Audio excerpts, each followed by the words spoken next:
Hi, எல்லாருக்கும் வணக்கம். Right, ஒரு விஷயம் வந்து எல்லாருக்கிட்டையும் ஷேர் பண்ணணும்னு எனக்கு தோணுது. நான் கொஞ்ச நாளாகவே வந்துட்டு கொஞ்சம் எல்லாருக்கும் தெரியுமா தெரியாதான்றது எனக்கு தெரியாது. ஆனால் இதை ஷேர் பண்ணணும்னு தோணுது. கவிஞர் கண்ணதாசனை பற்றி தான் அவரை சார்ந்த ஒரு விஷயம்.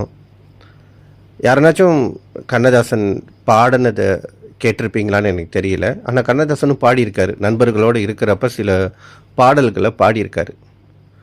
ஆனால் கண்ணதாசன்ற ஒரு கவிஞர் வந்து உலகத்தில் எந்த சூழ்நிலைக்குமே இன்னைக்கு வரைக்கும் சூப்பர் சிங்கர் திவினேஷ் வரைக்கும் இந்த பாட்டை பாடி இன்னைக்கு வந்து சுடி பேரும் புகழும் வாங்குறாங்க அப்படின்னாக்கா அந்த கண்ணதாசன் என்ற ஒரு கவிஞன் எழுந்தின ஒரு பாடல் தான்.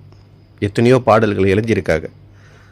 ஆனால் கண்ணதாசன் வந்து பாடுறப்ப சில பாடல்கள் விருப்பப்பட்டு அவங்க பாடுறப்ப நானே யோசிச்சிட்டேன், இவ்வளோ அழகாக பாடல்களை வரிசை பண்ணி எழுந்துற வார்த்தைகளை எழுதி நம்மளை பிரமிக்க வைக்கிற கவிஞன் அவருக்கு பாட தெரியல. என்ன ஒரு அதிசயம்! பாட தெரியாத ஒருவன் இவ்வளோ அழகாக பாடல்களை பாடி ஒவ்வொரு நிமிஷமும் நம்மளோட வாழ்க்கையில் அந்த பாடல்களை வந்து நம்ம முணுமுணுத்துக்கிட்டு இருக்கோம். இந்த நிமிஷத்தில் அவரை பற்றி நம்ம பேசுகிறோம். இது வந்து எல்லாருக்கும் ஷேர் பண்ணுறேன் அப்படின்னா, நம்ம வாழ்க்கையில் நினைப்போம், இந்த வாழ்க்கையை வாழ்கிறதுக்கு நிறைய விஷயங்களை கற்றுக்கணும், நிறைய விஷயம் நம்மளுக்கு தெரிஞ்சிருக்கணும், நிறைய இடத்துல வந்துட்டு தெரிஞ்சிட்டா தான் நம்மளை வந்து மரியாதை மதிப்பு கொடுப்பாங்க அப்படின்னு. ஆனால் சாதனையாளர்கள் யாருமே எதுக்காக இதை செய்கிறாங்கன்றதே தெரியாமல் ஒரு காரணத்தினால தான் இன்றைக்கி சாதனையாளராக இருக்கிறாங்க.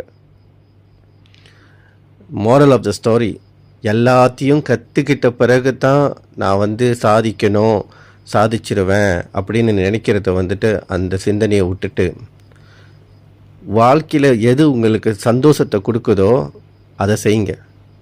போனதை விட்டுட்டு இல்லாத ஒரு விஷயத்துக்காக கவலைப்பட்டு இந்த நிமிஷம் விரும்பாண்டியில் கமல்ஹாசன் சொன்ன மாதிரி, இந்த மனுஷனுக்கு வந்து வாழ்க்கையில் வந்து சந்தோஷம் என்றதை வந்துட்டு மறந்துட்டு அந்த சந்தோஷத்தை வேற எங்கேயோ தேடிக்கிட்டு இருப்பான். ஆனால் அவன் மறந்துடுவான். அவனுக்கு தெரியாது, அவன் அறியாமைக்கு இந்த நிமிஷம் அவன் வாழ்கிறான்னு அதுதான் சந்தோஷமான நிமிஷம் அப்படின்னு. ரொம்ப கஷ்டப்படுத்திக்காதீங்க, சந்தோஷமாக வாழுங்க.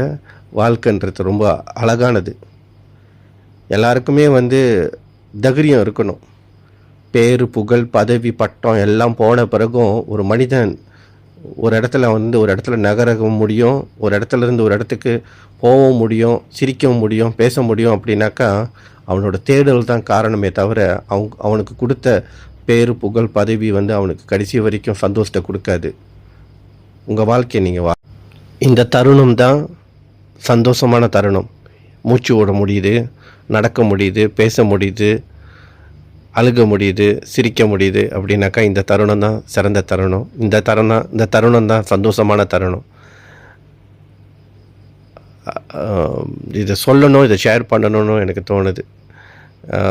இது என்னோட தாட்ஸ், அதனால தான் ஷேர் பண்ணேன். அது அவங்களுக்கு அவங்களோட கமெண்ட்ஸ் இருக்கும், அவங்கவுங்களுக்கு அவங்களோட சஜஷன் இருக்கும். ஆனால் லைஃப்பை கஷ்டப்படுத்திக்காமல் இந்த நிமிஷம் இது தான் உங்களோட வாழ்க்கை, இது சந்தோஷமாக வாழுங்க அப்படின்னு சொல்லணுன்னு தான் இது தோணுது. உங்கள் வாழ்க்கையை நீங்கள் வாழுங்க.